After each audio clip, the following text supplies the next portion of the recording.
Looking at Gas Monkey's pickup truck.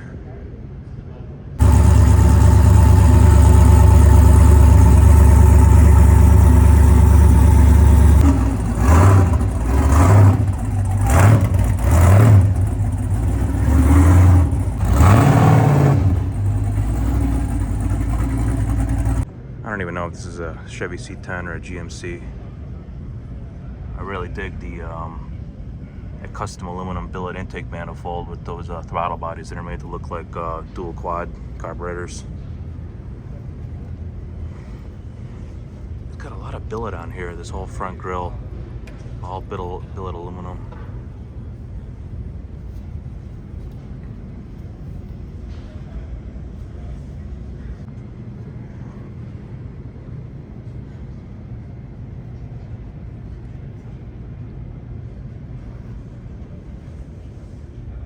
Here, in my opinion, is probably the coolest car here at SEMA 2023. This second gen Firebird just has like very extensive race car engineering in it here. It's got these push rod suspension, this cantilever. I think it's based off of an Indy car. And the engine, as you can see, it's like really far tucked away underneath the firewall there.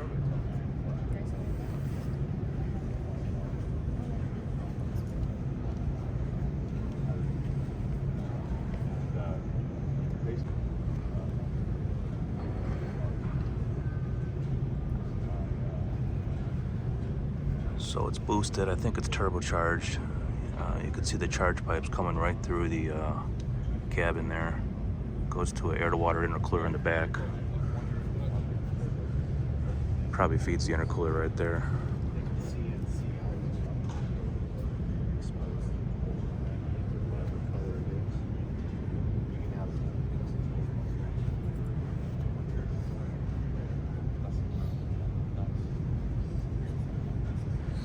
So yeah, as far as functional stuff goes here at SEMA, because SEMA's a lot of like flashy stuff, this is one purpose-built race car. Here we have an old school Jag F-Type. Have you been through that? Oh, I've never been through that. And it's packing something special under the hood. The 2JZ.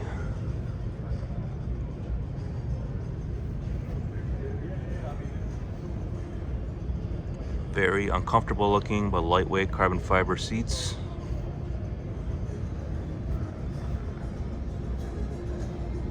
And then quite a wide body on this thing. Let's get behind it and you'll get a chance to see the fender flares. Tavares P1, McLaren P1 flood car.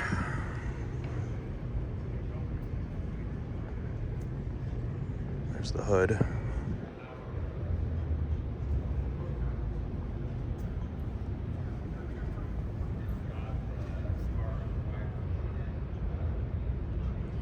Here a few days ago and he was talking about how he just had this titanium exhaust put on.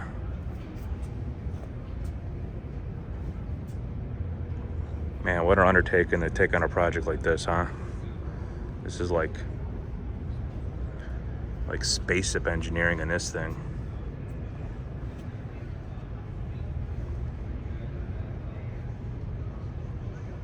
Next we have what I consider to be the most controversial car here at SEMA 2023. This is a Ferrari Testarosa built by Gas Monkey Garage.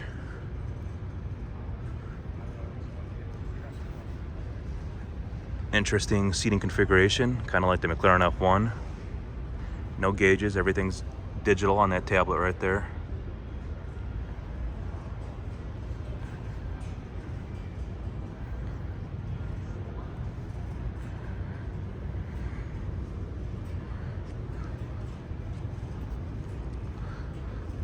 Oh, and there's a kicker. It's electric. No longer has that flat 12. Instead, it's loaded up with batteries and an electric motor.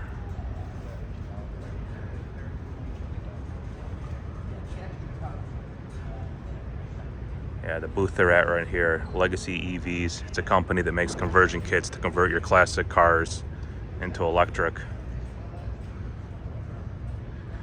And they're actually doing the demo here. They started off with this, I think it's a Ford Model A hot rod. It had a 409 Chevy big block in it that sounded amazing when it was coming in.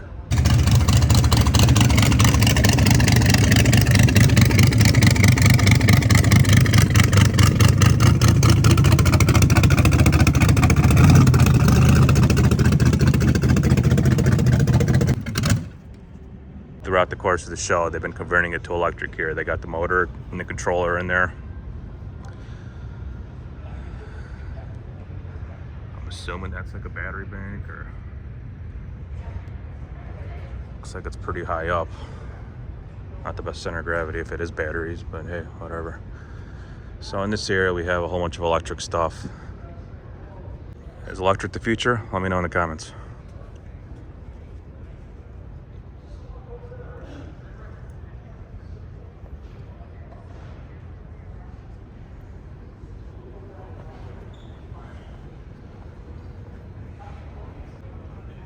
Really beautiful pickup truck here.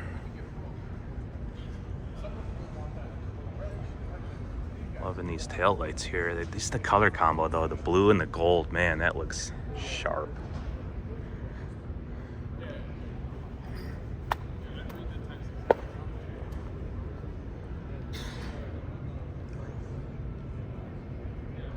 I love a nicely done up Ford F100.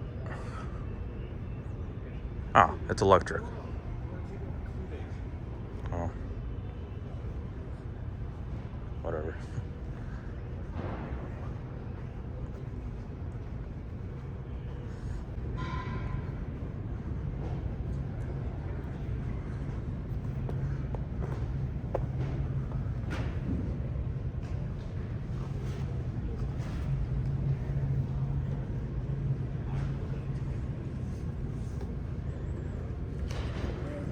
Powered by SVT, so I wonder if that's the Coyote or if it's the new GT500 engine. Here we're at the Backdraft Racing booth. They sell these Shelby Cobra replicas, and the cool thing is they make these cars with a variety of engines. You can get pretty much any engine you want in these. This one is equipped with the 7.3 Godzilla motor. It's making 650 horsepower NA, they told me.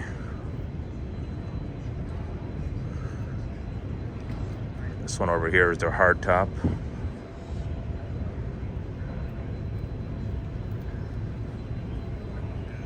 And it just has a small block in it, but it's hopped up with those individual throttle bodies.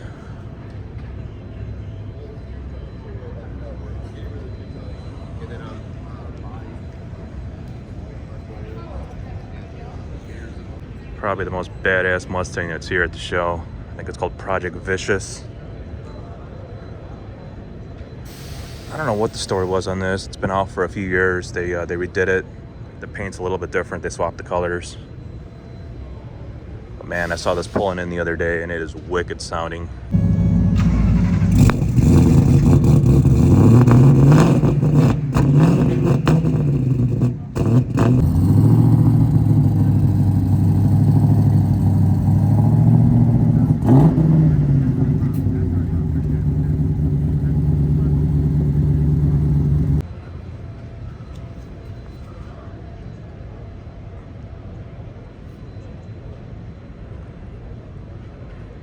So if you notice, it's got 3 pedals, but no shifter. This is a true sequential. It's got straight cut gears, dog engagement. Really, really loud car. And I haven't got a shot of the engine at all. They haven't had the hood open, but it's turbo and supercharged. This is a race car built by Ant Anstead and driven by Tanner Faust. It competed in the Pikes Peak hill climb event, and it won.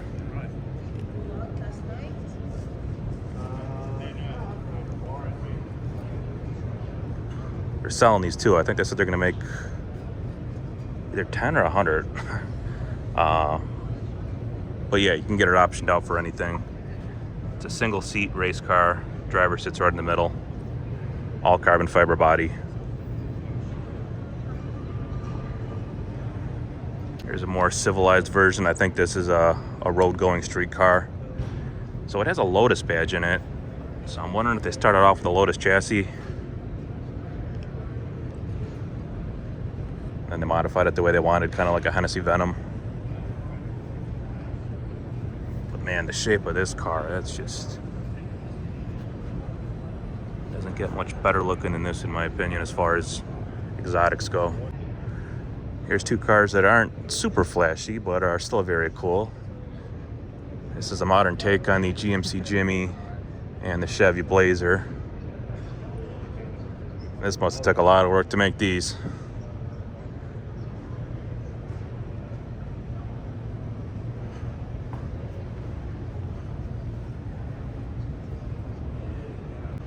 My favorite hot rod here at the show, it's a 34 Ford Coupe. Sporting a Gen 1 Hemi engine. Saw this coming in, man, did this sound mean as F.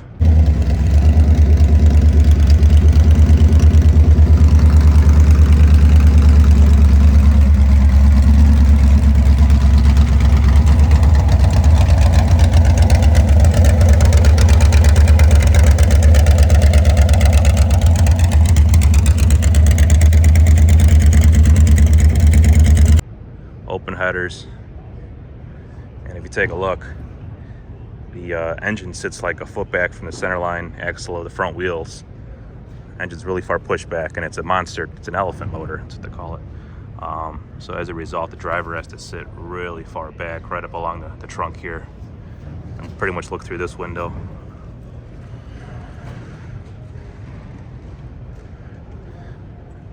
Carbon Fiber C10 here is another super highly engineered race car pickup truck, all carbon fiber body.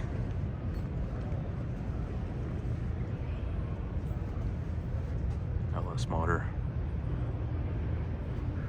I think this is a one-off carbon body. I could be wrong.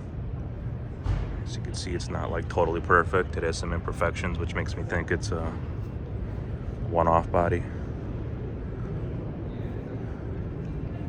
Very race car inspired theme. I mean, it is a race car. It's got a polycarbonate front windshield there.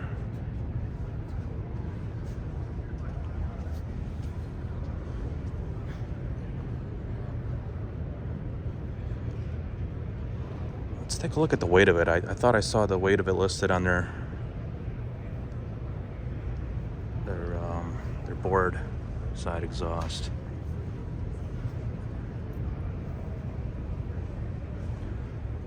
2,700 pounds, guys.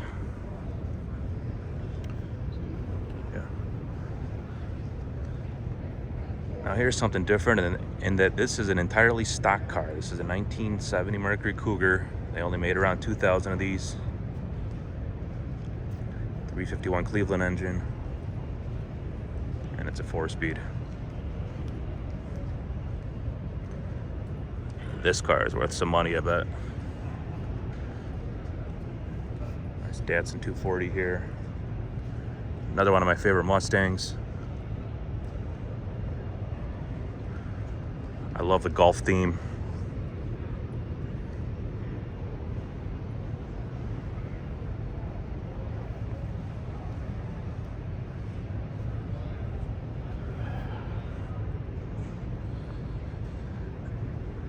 And then a more modern Mustang. I think this is a S197 chassis. That's interesting with all those lights they got there. I feel like these Mustangs don't get a whole lot of love.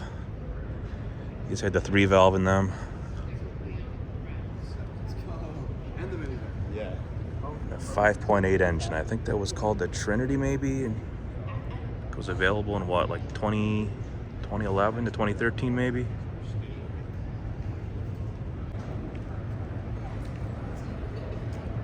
Beautiful C3 Corvette here.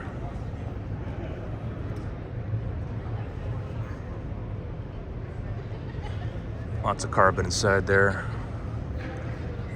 This one's sporting a big block.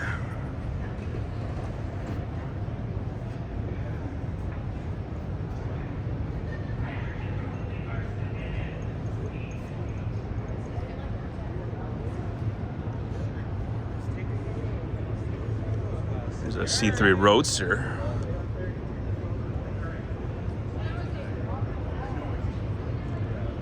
Beautiful paint on this thing. Never been into white tops so much, but this blue, burgundy, and white accents with the white top, kind of like that. I don't know much about motorcycles, but this is one classic looking Harley. Panhead, I believe.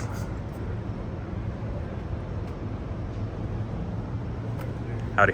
Is it a Panhead, do you know? Knucklehead, okay. Bubble top Impala.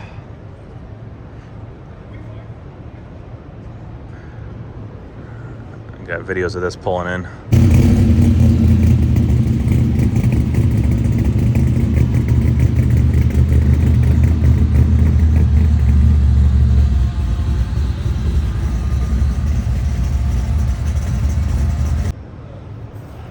Maybe one of the loudest cars here. Side exhaust. Here we got a truck built by Dave Kindig.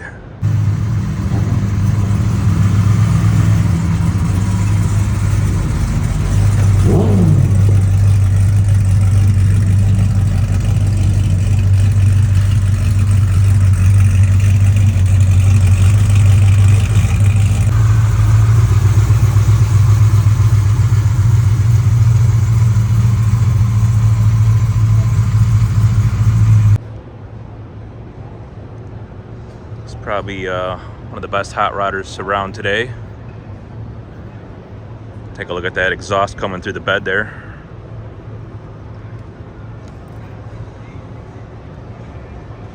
He won some kind of award.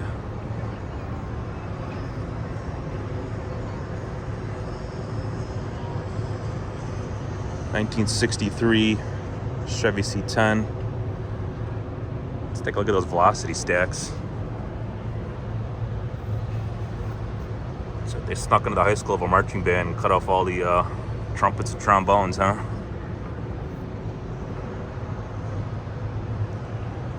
No, they're beautiful, beautiful hot rod pickup truck here.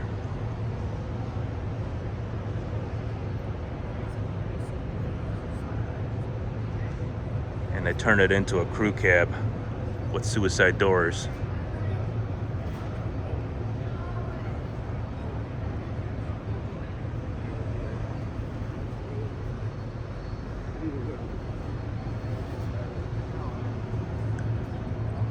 I think it has a 32 valve?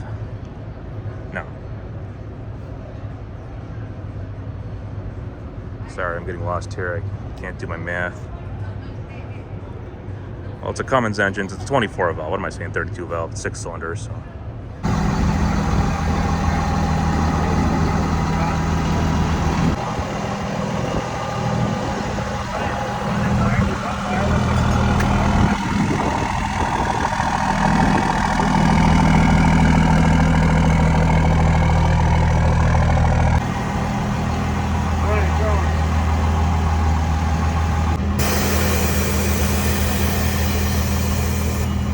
Coming up on Kevin Hart's 1969 GTO, built by Detroit Speed. This car was featured here at the SEMA Monday Night Reveal.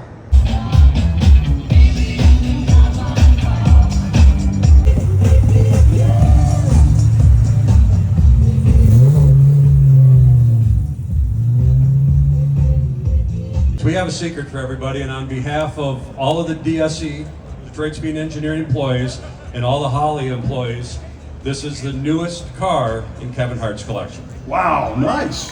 Awesome. And I'm told Kevin Hart actually has 2 cars here. I'll have to go check out the other one if we can find it.